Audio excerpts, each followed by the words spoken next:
Welcome back to Uncanny X-Minutes. I'm your host, Tasha.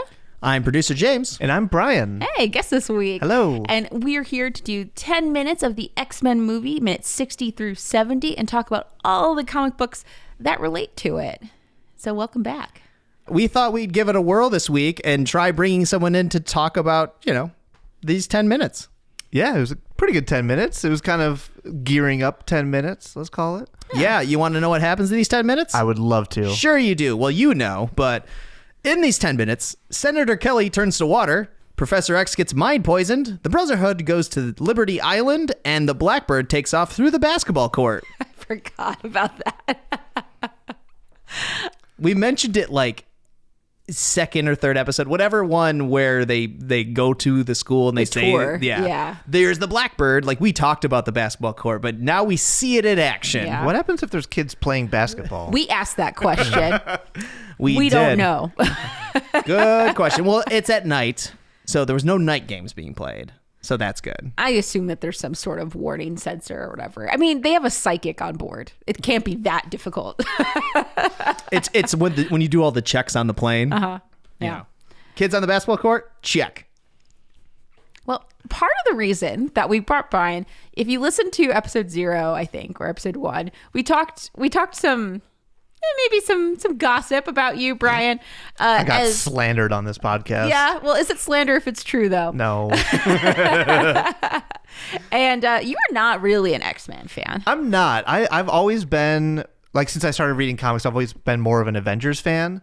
I have read a handful of X-Men comics. A lot of the X-Men comics that you haven't read, I have read, and kind of vice versa. So I read a lot. That seems to be the vibe on this podcast. Yeah, so I read a lot of the like Utopia era, Uncanny X-Men, some of the X-Force around then, the Wolverine, the X-Men kind of school stuff. That is my favorite run. But for the most part, I've more focused on like the Avengers side of things than the X-Men stuff. Yeah. Part of the reason that we brought you here today is because we wanted to have a guest, a voice for the people who that weren't as the obsessed. layman. Yes, exactly. Instead of the X-Man. And somebody who reads a bunch of comics that aren't these comics. because honestly, it leaves you with a lot of questions. And we wanted to get your perspective of, like, when you watch this 10 minutes of the movie, what question sits in your brain? And you brought one for us today. Well, yeah, the big one is the uniforms, right? Like, because this is the costuming up. Yeah, well, there isn't a very explicit like costuming up scene. They mention like, oh, get Wolverine a uniform, and then like they just kind of cut to them in the Quinjet wearing uniforms, and then they whoa, you back up, sir. It is not the Quinjet. No, it is not. It's the Blackbird. That's what I meant. You can say X-Jet. That's fine. Yeah. Sorry, my Avengers brain is rotten to the core. but then they leave the Avengers mansion in the Quinjet. No, stop! You're hurting me.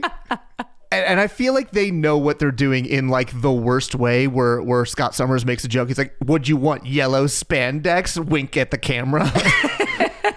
Can you wink with one eye? Behind a visor. Blinks at the camera. I actually did expect the yellow spandex, actually. My biggest complaint about this movie. Yeah.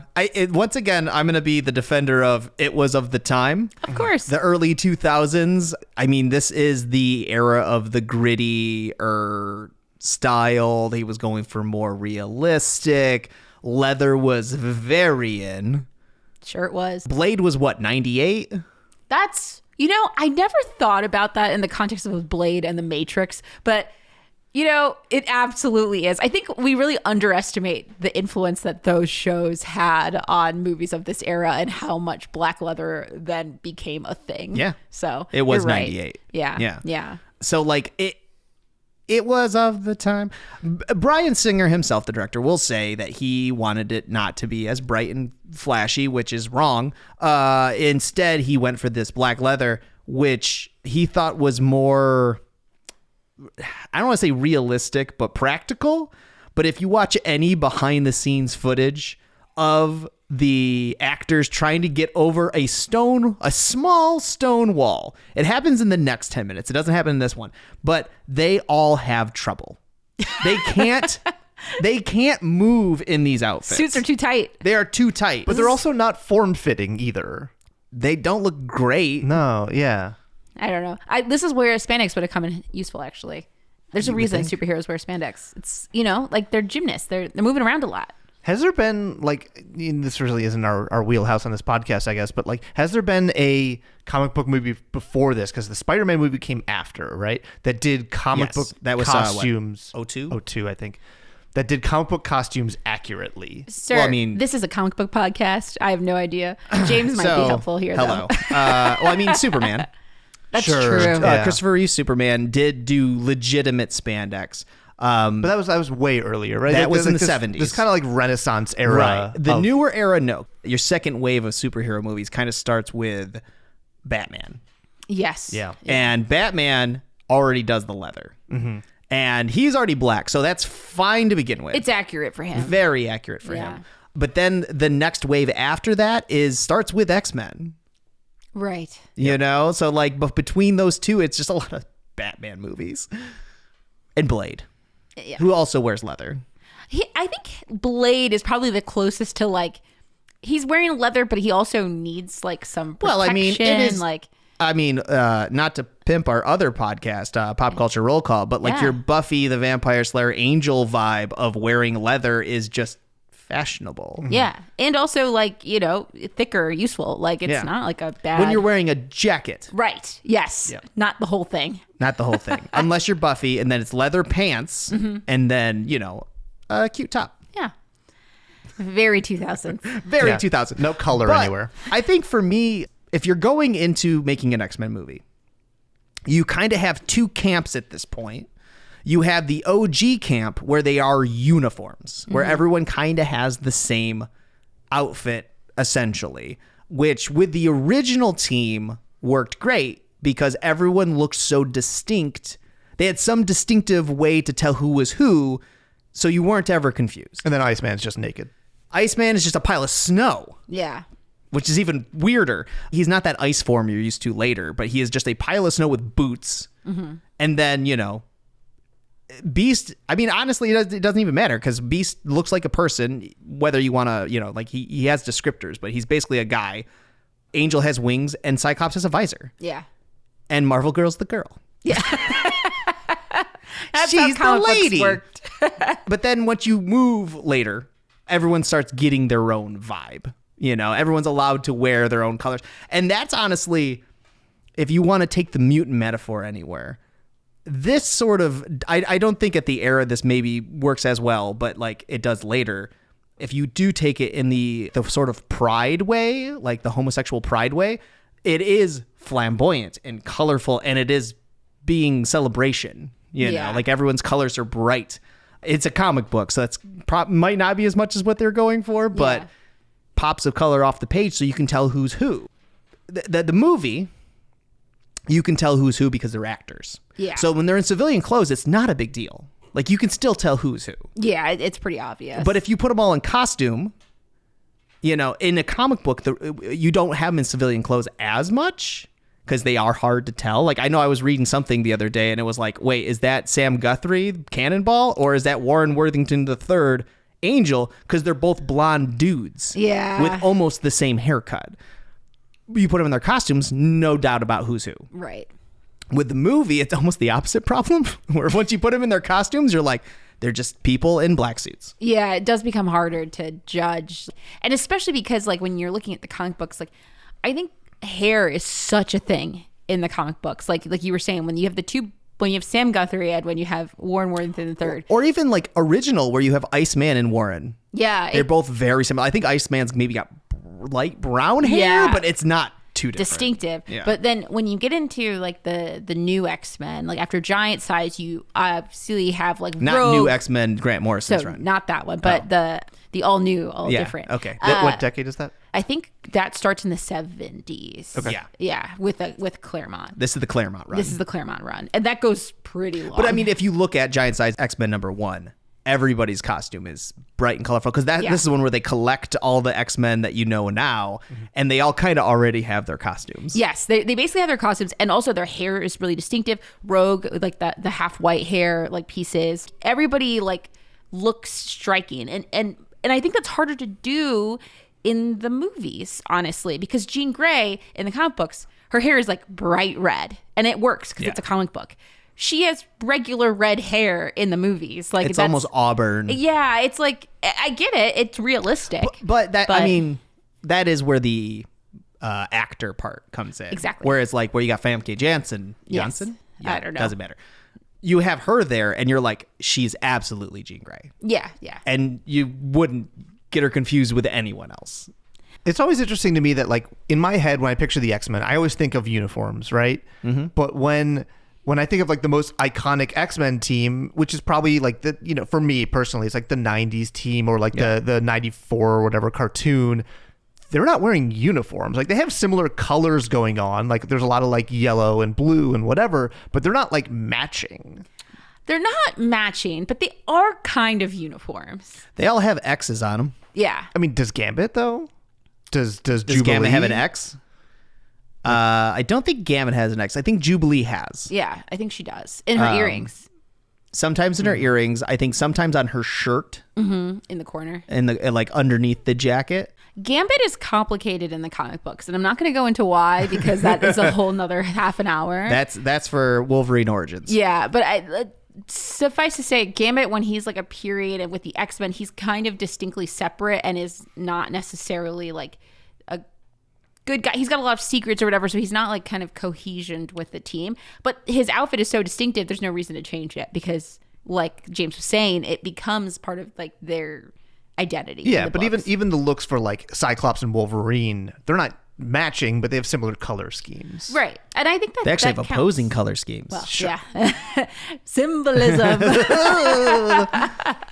Welcome. Do you not consider the similar color schemes to be a uniform? I do, to some extent, but not everybody kind of follows that. There's a lot of yellow all the time. But it does change throughout the eras. So like when you look at the Grant Morrison new X-Men run, that happens after this X-Men movie. They sort of adopt a better execution of what they could have done in this movie. Yes. Where it looks like leather jackets and pants, and it sort of has that almost, I don't want to say ruffling, but like I know what you mean. like the puffiness that almost goes with it. It's not a spandexy look. Right, it's not a spandexy look, but the jackets have big X's on them that span the entire chest and are colored, right? Aren't they yellow? Yeah, on the black. Yeah, they aren't just all black. They still have that color. I think that Grant Morrison, I think it's the first issue where they're all in like black and there's just like the bright yellow. It's so it's the iconic. first cover. Yeah, it's so iconic and it stands out and you're right. They're in almost civilian clothes, but not really. Right. Like they're like in tactical civilian clothes or something. But even as you go to, I mean, what the New Mutants at one point, I think they're all wearing about the same thing when they first start, and don't they have like graduation costumes? Yeah, yes, they do. So like costumes have always been a thing. And there are some characters that make not having a costume their costume. I would argue that Kitty Pryde, especially at the beginning, I was about to say. especially when she was going through all the names, like she didn't know what she was gonna do, so Ariel, she kept Pixie, changing. Kitty Pryde, and there's the iconic one with her in roller skates and like a silly, and then I've seen her in an outfit which is like bell bottoms and a cowboy hat and like a pink shirt, and none of it matches, but that's part of the character, and like that's almost her costume. The other person that I would argue is Emma Frost. Emma Frost is like, her costume is whatever is fashionable for the era that she's in, and it is also to her taste of like, she particularly enjoys revealing clothing. It looks fire. That's her costume and is part of her character. I saw a panel of her in a space suit that still had cleavage somehow. It was incredible. And you know what? Sounds about right. That's characterization. So because my brain is poisoned to the core, I did have to go and find if the Avengers ever had costumes or like matching uniforms. Oh, okay, yeah. And the one instance I could find was kind of the mid-90s, early to mid-90s, kind of at the height of like the X-Men popularity. I think in response to that, they gave the Avengers matching bomber jackets. Okay. So they're all like basically wearing their normal costume. Like Hercules is on the team. He's like shirtless with like a weird bomber jacket thing going on. It's odd, let's call it. You know, honestly, if anyone were to have uniforms, you think the Avengers would have more of like. But the Avengers have always been more of like individual superheroes coming together to face a larger threat, Yeah. right? Every single member of the Avengers was their own superhero before Avengers #1. Yeah, Right? And absolutely. Avengers #1 is like, oh, they need to come together to fight the biggest threat the world has ever seen or whatever. Well, with the X-Men, you've got the whole analogy over it that everyone needs to be themselves. So since that you have that, like, you need to have unique uniforms, in my opinion. Yeah. I think the opposite to this is actually Fantastic Four, which is why I think that the X-Men have costumes in the beginning, because Agreed. the Fantastic Four, they actually say in the first issues of the X-Men is that Reed Richards made their X-Men costumes. Like, Sure. he built it. There's a lot of ties between Fantastic Four and X-Men. And so I think that those two comics were like the reason they have uniforms, because the Fantastic Four have uniforms. But the and that was Fantastic era. Four is they're just a family. Like, that's just their Christmas card. Well, look. the reason, I mean, this isn't a Fantastic Forecast, but the reason they have it mostly is because they need to. Like, otherwise Johnny's clothes would burn up. Sue's wouldn't go invisible, and Mr. Fantastic's needs to stretch. Right. That's why he created them to begin with. Right. And it makes sense for the X-Men too, right? Is because they have powers and they're all kind of different powers, and their outfits need to like sustain, like we talked about Cannonball, Sam Guthrie, like he has explosions. He needs clothes that can withstand Well, that. I was about to say, in this movie specifically, Storm has the cape. Yes. Because that is supposed to partly lets her fly. yeah, like So you need that weird. It's not because it's not even like a real cape. It's like a cape that starts at the back and connects at the wrists. the wrists. you Yeah, know. yeah. The black, she has it in the black suit and also the white. Banshee has a similar thing, That's right, with the screaming. which we'll get to that in First Class. yeah, but yeah. Banshee is one of the X-Men. Really interesting. Anyway. The only other instance I could find of the Avengers thinking about costumes was in like the early 2000s during the kind of Avengers Initiative era. The Wasp basically like sketches some potential Avengers costumes, and then they basically get shot down immediately. We're not going to do that. I think that there's something to be said about the representation of unity with like the mutants and the X-Men in particular to have shared costumes, or even like not necessarily exactly the same. I don't think they have to be like they were in the beginning, but to have like you said, a general theme, a general vibe. Yeah. Yes. Well, Yeah. look at the new Ms. Marvel, the new mutant Yeah. run that's going on right now, where it is still Ms. Marvel's, like the Kamala Khan Ms. Marvel. It is still her outfit, but it is X-Menized. Like, it's the X-Men colors with an X-Men belt. Yeah. I like that. I like when I love they it. I like when they take a character's iconic costume and then like tweak it to fit the team that they're on. I think it works really well. Does now in Avengers, maybe you do or do not know this, does Wolverine still have his X-Men belt? That's a great question. I believe he usually does. That would track because he's usually in multiple issues, right? Like Wolverine, like there's a joke. I mean, it's not as true as it used to be, but it's still kind of true that Wolverine is on every team. Like I think there was I one think point he's not where- on the Avengers as much anymore. not as much, but he still like shows up occasionally because he's always been the most popular, right? And it's like I think there was like 1 month or whatever where he showed up in like Fantastic Four and Spider-Man and 2 different X-Men books and the Avengers or New Avengers or whatever it was, and I'm sure he just had a similar costume in all of them. What's your favorite X-Men, either costume or civilian or in between, that you just you always found entertaining or like appealing? which character or like which sets? Both. Like, Ooh. whatever, man. I think I'm biased, okay, heavily. I've always thought that Storm has had the best costumes. Even she's always stood out. And it always changes too, but it also Yeah. has the same vibe, like you were Yes. saying before. Yeah. She like even when she goes from like the black to the white to like the punk with the vest, which is also fire. Like they're all so good, and she's always like on point. And I do think that her and Gambit is my second choice for that because he almost doesn't change. Yeah. He is the opposite, where it's kind of like one look and it's so good. They were like, you It know is what? so good. We're going to just stick with that. We're going to leave that alone. Gambit's headpiece is ridiculous, but it works so well. It's great. 8 other characters have that same headpiece. It's Yeah, okay. that's true. We all are fine with it. Scarlet Witch in her original has Yeah. it. Yeah, and the first, Havoc. Yeah, Havoc. Oh my has gosh, it. I forgot about Havoc. I mean, the forget about Sentinels Havoc. basically have it. That's true. That's true. I think for me, I mean, it's tough because like I've always had a soft spot for Cyclops Of course. and specifically his 90s outfit. Yeah. Because I was, that was when I got into everything. And there's something weirdly appealing for me is that outfit with the jacket, with the bomber jacket over it. I don't know why I always dug that look. The okay. Yeah. You know what I mean? Yeah. And I remember trying to read, because I had taken a break for so long, coming back and reading and having him with the cap over his hair. Like, like most of his outfits. Yeah. Like anything that's not the 90s, he usually has like his whole head covered. Yeah. And then the visor right there. And I remember like picking up and like, what is this? I don't like this. This isn't Cyclops. And now I'm like, no, that's more Cyclops than the 90s was, man. Nice try. I always found, I know that, but I'm not a big Cyclops lover, but I always found like the head piece to be a little jarring. It does look a little weird. I'm going to tell you this after watching, what was it, the last 10 minutes where Toad steals his visor. I bet you it's connected to his hood. To his hood. You're right. That Can't steal it. It definitely is connected to his hood. I think it's a better way of handling that. I assume do you have a favorite X-Men, or do you have a favorite, like, you can give us an Avengers if you want. Outfit? We'll allow it. I always liked the Punk Storm one, the Mohawk Storm. Yeah, Oh, yeah. It's fire. For Avengers, I don't know. I'm a sucker for a good Captain America costume.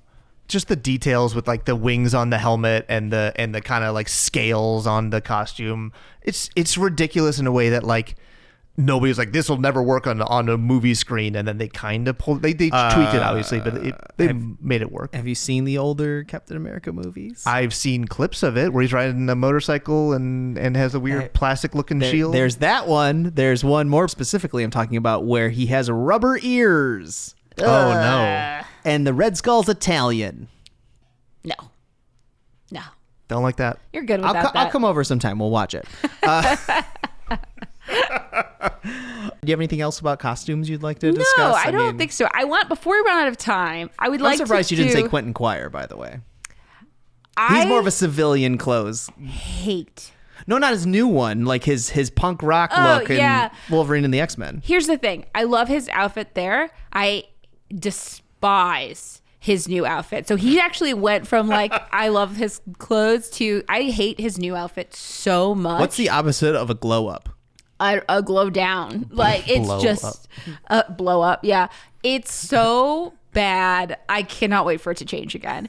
I almost wish they had gone with his Phoenix outfit in Wolverine and the X-Men, where he like meets his future self and he's in like the Phoenix uniform. That is actually interesting. Keep reading and then check back in with me. I have questions for you for later storylines. Okay. I'm excited, but that pink monstrosity, like, I don't onesie, care for it. I despise it. I blame the Cuckoos for that one. I do too. The Cuckoos, we've mentioned before, Aberfrost clones that are teenagers.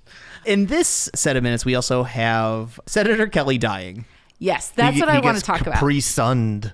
Yeah. Capri Suns. Yeah. Oh man, this is one of those shots that on the DVD they really wanted to show you how they did it. So they have like, they're showing the shot over and over again, but like the different versions of like how they build the shot, and it's like, it looks fine, man. You at the time it was, wow, this is crazy, but now you look back at it and you're like, this is fine. I don't know, I guess, but like they had I was watching Alex Mack, the Secret, and they were doing that on TV. You want to talk about Capri Sun? Yeah, right. She basically turned to Mercury.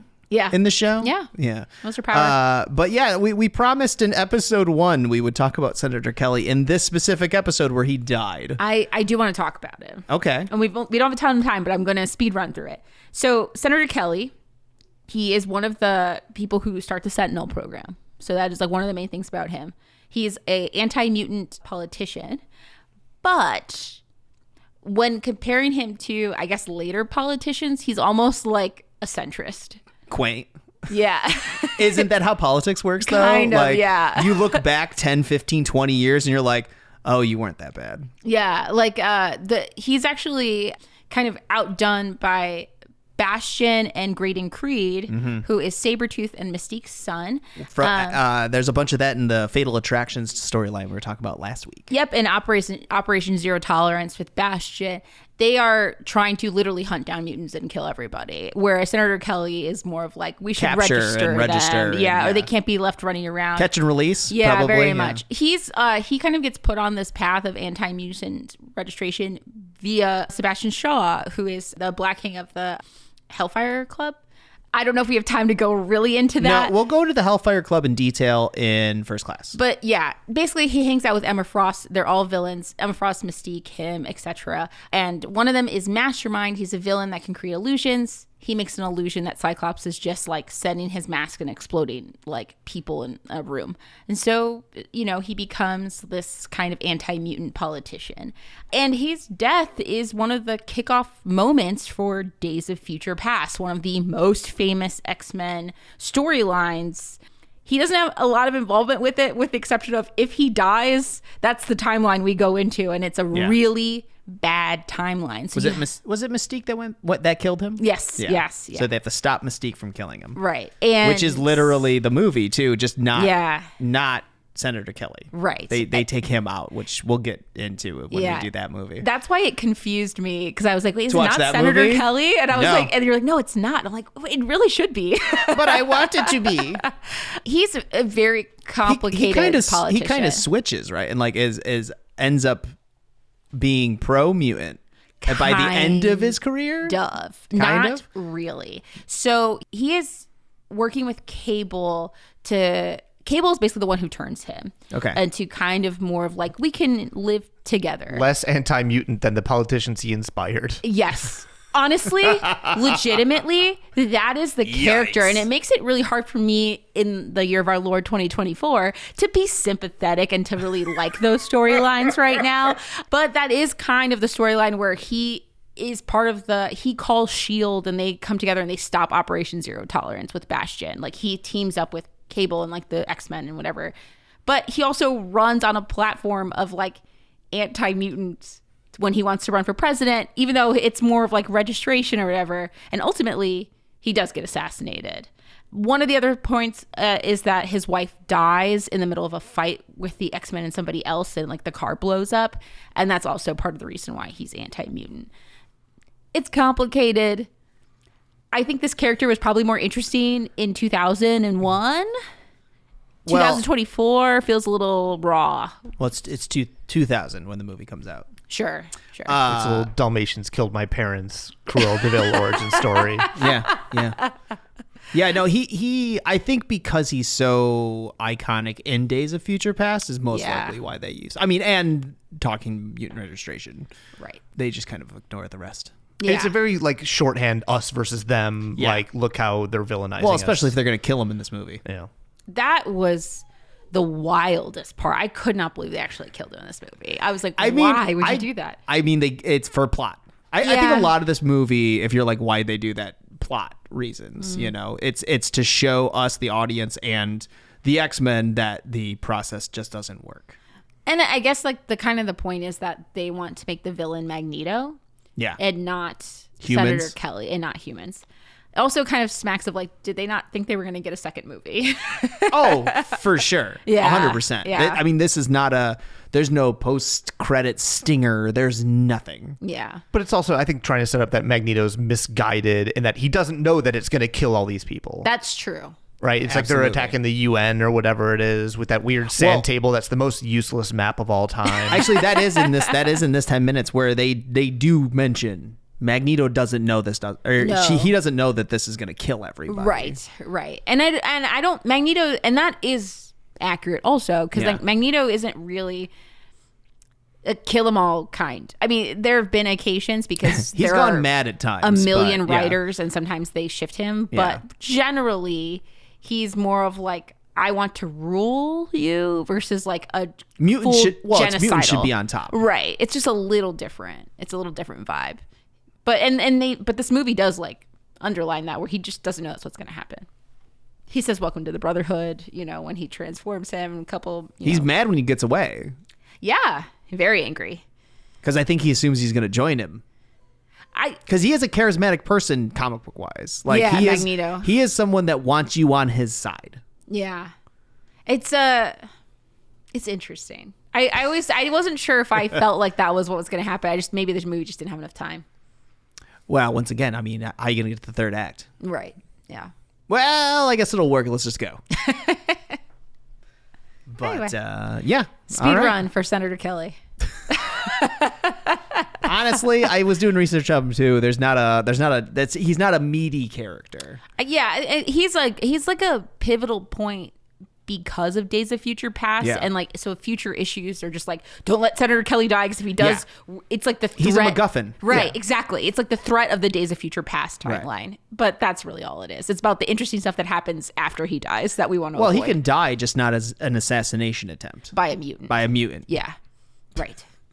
Hence, actually, he gets killed finally by an anti-mutant because he's not Anti-mutant enough. anti-mutant enough.